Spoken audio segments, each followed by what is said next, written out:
Hey guys, we're entering the end of our first week in June here, and usually this is the time of year that E3 would be happening. So right now we'd all be gearing up, getting prepared for news at E3. However, this year E3 has been canceled due to the global pandemic and concerns about the coronavirus. So right now it's sort of a question mark of when we're going to get some new Nintendo info. Over on Twitter, @GoNintendo tweet wrote, Nintendo holding their 80th annual general meeting of shareholders on June 26, 2020. So not necessarily a date when the general public will be getting Nintendo news, but we do know that Nintendo has a shareholders meeting later this month. Earlier this week, we did get some Pokemon news. We got the DLC release date for the Isle of Armor, the Pokemon Sword and Shield first batch of DLC, and that is releasing on June 17th. Getting a Pokemon rep as part of our second Fighters Pass here seems like something that might happen. So it's possible that to coincide with this first batch of Pokemon Sword and Shield DLC, we could have a Pokemon rep revealed to us. Pokemon is one of those series that seems to consistently get a new rep in Smash every time a new game comes out. So it does make sense for a Sword and Shield rep to be part of this second Fighters Pass. A lot of people are thinking that might be the case, myself included. Similar to how Byleth was part of our first Fighters Pass, representing Fire Emblem Three Houses, Fire Emblem tends to get a rep every new game iteration, Pokemon's sort of the same way, so it seems like a Sword and Shield rep might be inevitable here. Also, even though we got Incineroar in the base game for Smash Ultimate, Incineroar didn't come with a new Pokemon stage, and these DLC characters are adding stages to the game.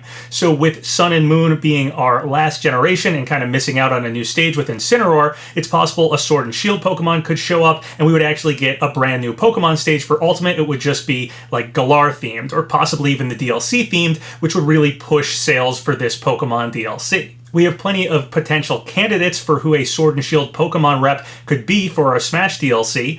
Urshifu is part of the Pokemon DLC specifically and could represent that well if potentially Nintendo wanted to push the Pokemon DLC sales. That Pokemon would obviously represent that really good. We could also get a fully evolved starter from Pokemon Sword and Shield. Personally, I'd like to see Rillaboom get in the game because they could have an excellent sound-based move set, which I'd love to see what Sakurai could do with that, and also because they'd sort of complete this final evolution thing that we have going on. We have Greninja, we have Incineroar. If we got Rillaboom, we would have a water, a fire, and grass fully evolved starter for more modern Pokemon games, so I think it would be cool to see that pattern completed. There's also other good potential candidates, such as fan favorites like Toxtricity or Zarude, that newer legendary Pokemon. Something like that would be cool too. With E3 canceled this year, who knows what Nintendo's plans to reveal things are going to be, but if they were going to reveal a new Smash character to us during E3, it's possible they were gearing up to reveal the Pokemon rep to go alongside that first batch of Pokemon DLC. Of course, we also have the second DLC, the Crown Tundra, coming out later on,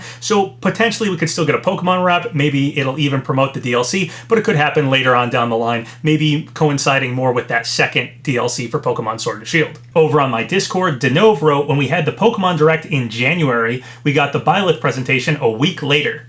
And that is true. In the past, we've gotten Pokemon information one week, and then the following week we've gotten like a Nintendo Direct, or even specifically Smash information. This month is June, and we were told that the ARMS rep would be revealed to us at some point here in June, so it's possible that could happen this coming week. We seem to have the entire ARMS roster as possible candidates for who our Smash rep from that series could be. Also, a lot of these characters may break fan rules. For instance, Springman is already an assist trophy, and if we got Springman in Smash, well, assist trophies would have been upgraded. 5 of the ARMS characters have spirits in Smash, so if one of those got in, the spirit rule that fans have been clinging to would also be broken here. Ribbon Girl is also specifically a Mii costume, so that's another thing that could happen here, an upgraded Mii costume if a Ribbon Girl got in. Of course, it's totally possible we could get someone who isn't already represented in Smash Ultimate in some way, someone like Max Brass, for instance. However, it's totally possible that even if we got someone who wasn't part of these spirits, they'd come with a spirit event, and there might be some spirit overlap, so something strange will probably happen given how much representation ARMS already has in Smash Ultimate. I'm slightly torn between who I think our ARMS rep will be. I'm guessing either Twintel or more likely Min Min. Min Min is my number one choice for who I think our ARMS rep is going to be most likely. Min Min won the Party Crash Bash. She's a very popular character and has an excellent moveset that could be brought over to Smash, so I really think she has the most likely chance. But I'm not positive. It really could be anybody. If our ARMS rep does turn out to be Min Min, she would break that spirit rule as she already has a spirit in Smash Ultimate. Also, recently we had a potential image leak of Min Min show up on 4chan the other day. I usually don't take a look at these, but this one looks kinda good, and hey, I'm talking about Min Min anyway, so I'll take a look at it here. Image leaks do occasionally turn out to be real, such as the ESRB leak for Smash 4 or the Ken image leak for Smash Ultimate.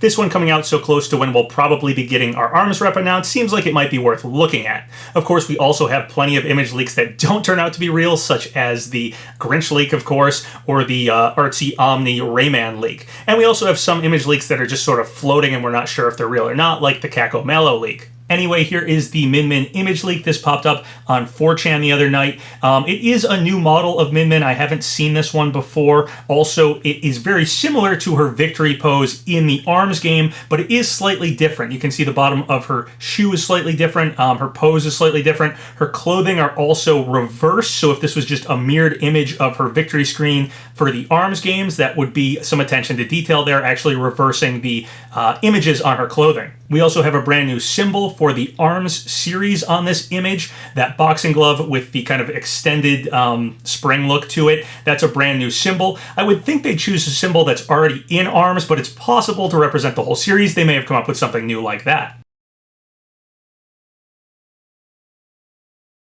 The biggest issue with this potential Min Min image leak is the font in the Min Min part. It looks a little different than the font we've seen in Smash Ultimate. It looks a little skinnier. The letters look a little further apart. It just doesn't look exactly like I've seen in Smash Ultimate, but that could be a trick of the angle of the screen that we're getting a picture of or something like that. I don't like getting too nitpicky with image leaks, as obviously the ESRB leak had a lot of nitpicking done to it, which made some of the things seem like they could be Photoshopped, but ended up being real. That whole thing with the Shulk is just a Photoshopped little Mac. Yeah, I don't want to get too nitpicky with just the font being slightly off here.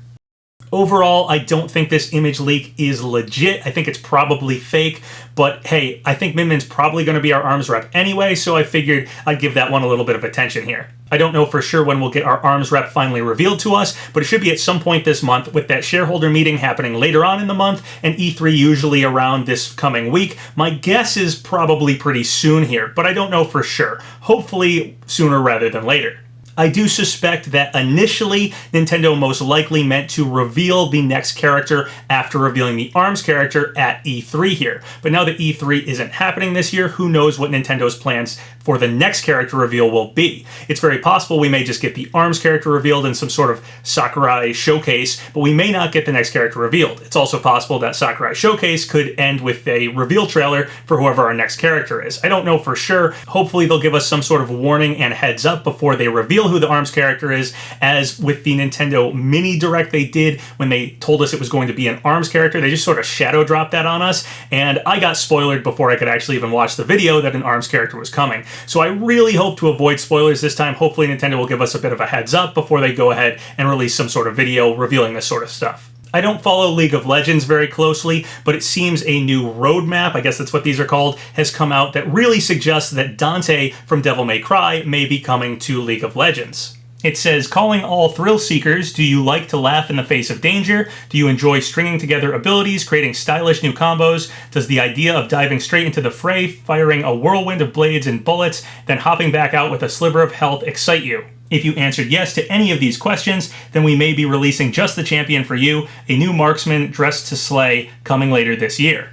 We had that 4chan leak a while back that was saying a League of Legends rep would be coming to Smash, and also saying Hollow Knight would be getting a Mii Swordfighter costume, and correctly predicted that the Mana series would be getting some spirits. That did happen so far. So with Dante potentially crossing over into League of Legends, would it be possible that this could be a big crossover shared event? Maybe Dante's coming to both Smash and League of Legends. Maybe League of Legends is coming to Smash as well. Who knows, but I thought it was interesting enough to highlight it.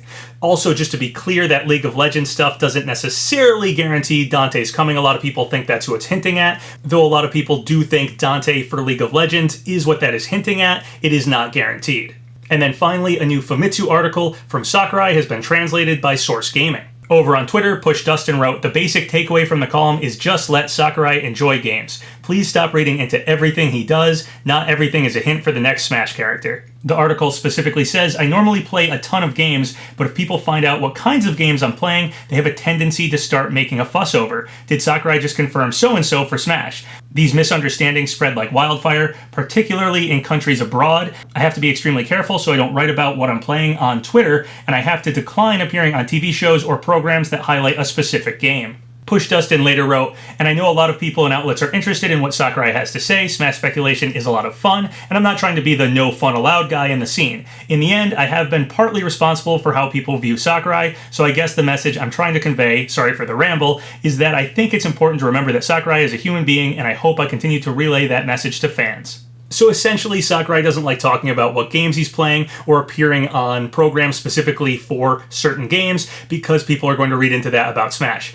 Obviously, I'm very guilty about that. I like speculating Smash. I think we're all a bit guilty of reading into things too much for Smash. Those of us who are interested in Smash speculation. So we do have to remember that Sakurai is just a human being and everything he does doesn't have to do with Smash. That said, of course, I don't think speculation really hurts anybody. I mean, Sakurai might not like talking openly about the games he's playing, but he kind of has two options. Either not talk at all about it, or talk about it, let people speculate, and then become disappointed. So we are all our own hype factor. If we decide to hype something up or read into something too much, we're hyping ourselves up, and if that ends in disappointment, that is on us, not on Sakurai. So if anything comes out about Sakurai playing any specific games, and we read too much into it, that's on us, guys. So my advice would be feel free to speculate, however, hype responsibly. Well, that's all I have to say in this video. Hopefully we'll get the ARMS rep revealed to us soon and potentially even the next rep. If you guys have any thoughts or comments about any of the stuff in this video, leave them below.